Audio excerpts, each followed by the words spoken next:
Hello everyone, সবাই কেমন আছেন? আশা করি সবাই খুব ভালো আছেন। আমিও ভালো আছি। প্রতিদিনের মতো আজকে ফের চলে এলুম নতুন একটা ভিডিও নিয়ে। তো দেখতে পাচ্ছেন জোড়া চুলা ধরালছে। এখানে শাক ভাজি হচ্ছে, শাক রান্না করছি, সিদ্ধ করছি শাক। আর এদিকে হচ্ছে আলু ভাজছি, মাছ দিয়ে রান্না করবো ছেলেকে। তো আপনাদেরকে একটা অনুরোধ রইল যে হার ভিডিওটা স্কিপ না করে অবশ্যই শেষ পর্যন্ত দেখবেন, আর সুন্দর সুন্দর কমেন্ট করবেন। এডিট করতে পারি না, সুন্দর ভিডিও দিতে পারি না, তো কি আর করব। তো যেরকম পারি সেরকমই ভিডিও দিই। তো আপনারা যদি সাথে থাকেন তাহলে আমি অবশ্যই আরও ভালো কিছু ভিডিও দিতে পারবো, চেষ্টা করব।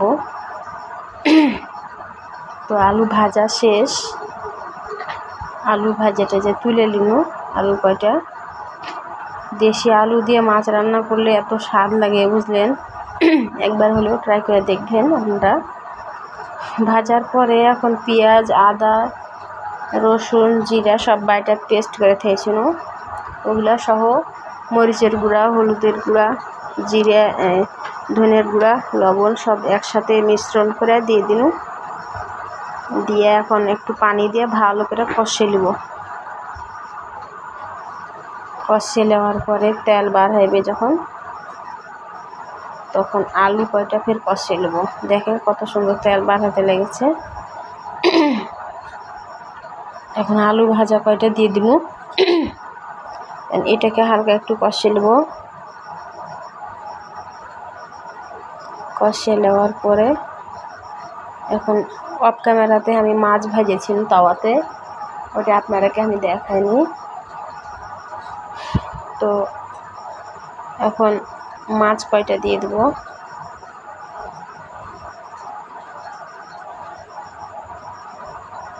কত সুন্দর কালার হয়েছে দেখতে পেয়েছেন, একদম লোভনীয়। তো এখন আমি ভাজা মাছ কয়টা ছেড়ে দেব এর ভিতরে।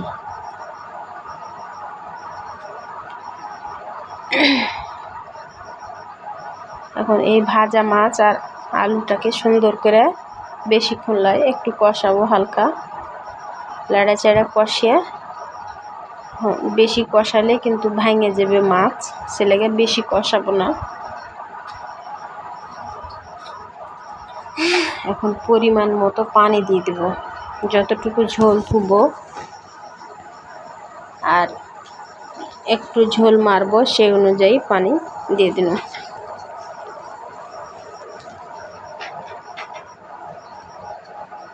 এখন সুন্দর করে লাড়ে মাছ আর আলুগুলাকে ডুবিয়ে দিয়ে ঢাকে দেব ঢাকুন দিয়ে, আলু সিদ্ধ হওয়ার লেগে।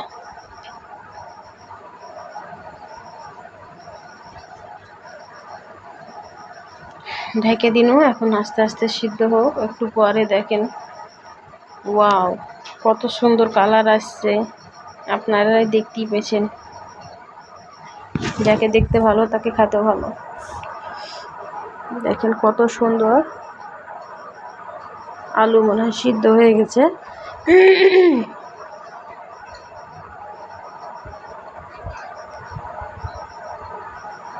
তো এখন রান্না শেষ, এখন পরিবেশন করব। রাইস কুকারে ভাত দিয়েছিল, অতিরিক্ত গরমের লাগা আখাতে বেশিক্ষণ বসে থাকতে পারি না, রাঁধতে পারি না। তরকারিটা চুলাতে রাঁধি আর ভাত দিই রাইস কুকারে, তবে একটু হলেও আরাম হয়। তো এখন শাক আর এদিকে মাছের ঝোল দিয়ে এখন খাবো।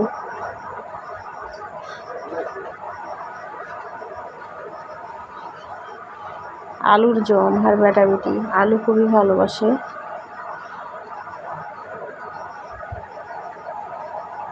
তো এখানে একটু আমের সালাদ করেছিল। সালাদ বলতে আমকে সুন্দর করে কুচি কুচি করে কাটে শুকনো ঝাল পুড়িয়ে সামান্য চিনি আর লবণ আর সরষের তেল দিয়ে মাখিয়ে করেছিল। তো এই ভিডিওটা একদিন আপনাদেরকে দিব যে ডাক্কর আমের কেমন লাগে খেতে, ঝালা বলে। তো আজকে এ পর্যন্তই, আবার দেখা হবে পরের কোনো ভিডিওতে। তো সবাই ভালো থাকবেন, সুস্থ থাকবেন, আল্লাহ হাফেজ।